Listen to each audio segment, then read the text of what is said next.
Boa tarde a todos. É com grande pesar que trazemos hoje um panorama alarmante sobre a situação do Brasil, onde a cada dia enfrentamos novos desafios em diversas frentes: política, econômica e diplomática. O contexto em que vivemos nos força a refletir profundamente sobre as decisões e ações tomadas por nossos líderes. Hoje, vamos abordar as repercussões de uma fala polêmica do presidente Luiz Inácio Lula da Silva, as consequências econômicas de seu governo e a crescente insatisfação popular. Eu toda noite me pergunto por que todos os países estão obrigados a fazer seu comércio lastreado no dólar. Por que nós não podemos fazer o nosso comércio lastreado na nossa moeda?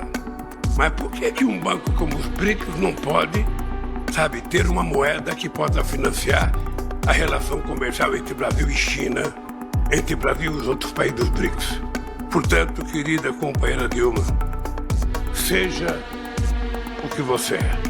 Há cerca de um ano, Lula questionou publicamente o uso predominante do dólar como moeda de troca internacional. Na ocasião, ele sugeriu que os países membros do BRICS, grupo que inclui Brasil, Rússia, Índia, China e África do Sul, deveriam buscar uma moeda alternativa para fortalecer relações comerciais internas. Essa proposta, embora vista por alguns como uma tentativa de emancipação econômica, soou para outros como um movimento arriscado que poderia desagradar potências como os Estados Unidos. Vamos olhar para os Estados Unidos porque o presidente eleito, Donald Trump, ameaçou os países do BRICS, do qual o Brasil faz parte, de tarifas de 100%. Olha o site da CNN informando. Isso porque o grupo tem defendido uma moeda em comum para substituir o dólar nas transações internas entre os países BRICS, Brasil, China, Índia, África do Sul e também a Rússia.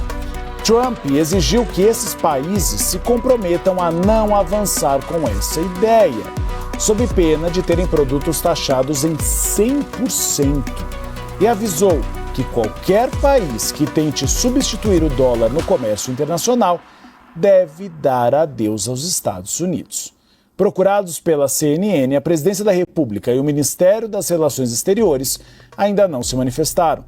Lembrando, o BRICS tem não apenas esses países fundadores, mas 10 membros plenos.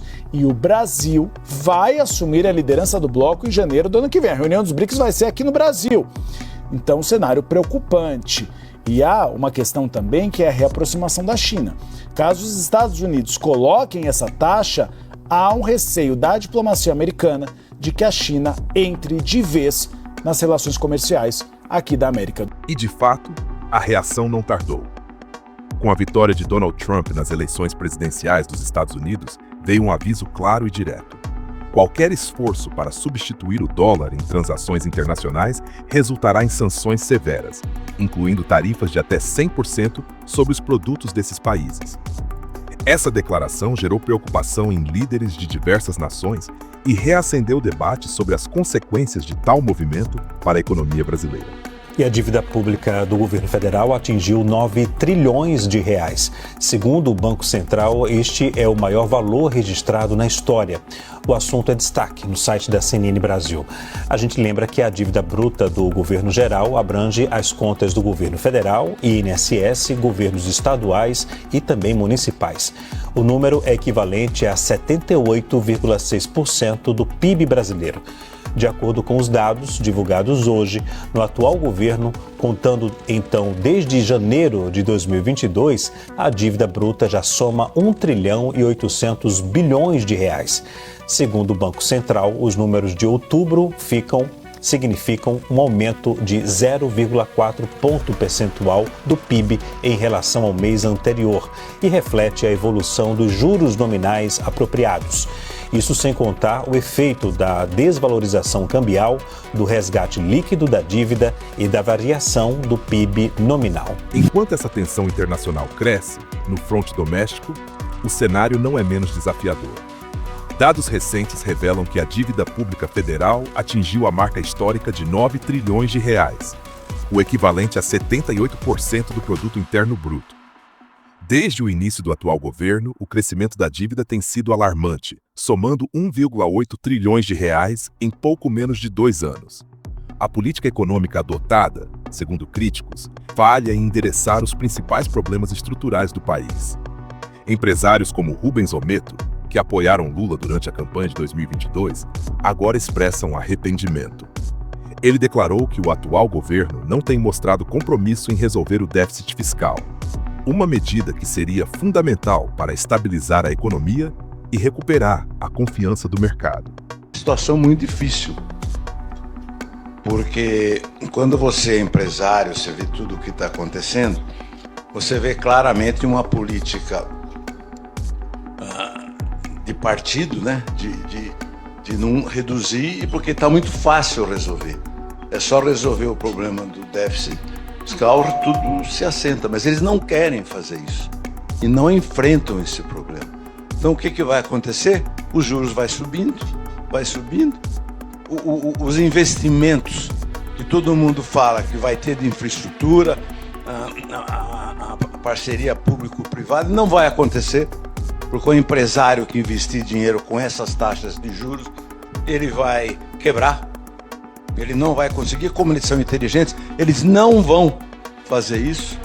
E isso vai gerar depois uma inflação de demanda, porque você não vai ter produtos. Você vai resolver o problema da inflação de curto prazo. Desculpe o francês, nós estamos ferrados. Porque a alta administração do nosso país acha que está certo e não quer fazer nada. E é uma pena, o país tem tudo. Em meio a essa turbulência, há quem veja na transição de governo dos Estados Unidos uma oportunidade de mudança. A possível volta de Donald Trump ao poder em 2025 reacende esperanças de uma postura mais dura contra governos alinhados à esquerda, como o do Brasil. Críticos da atual administração brasileira esperam que Trump adote medidas que restringam o avanço de políticas consideradas autoritárias ou prejudiciais à economia global. Falar aqui mais uma vez dessa vergonha para o nosso país, que é esse ex-presidiário, o descondenado do Lula. Olha o que ele falou no G20, abre aspas, foi com tristeza que ao voltar ao governo, encontrei um país com 33 milhões de pessoas na extrema pobreza, pessoas famintas. E com a volta dos programas, em apenas 1 ano e 11 meses, o retorno de mais de 24 milhões de pessoas da extrema pobreza.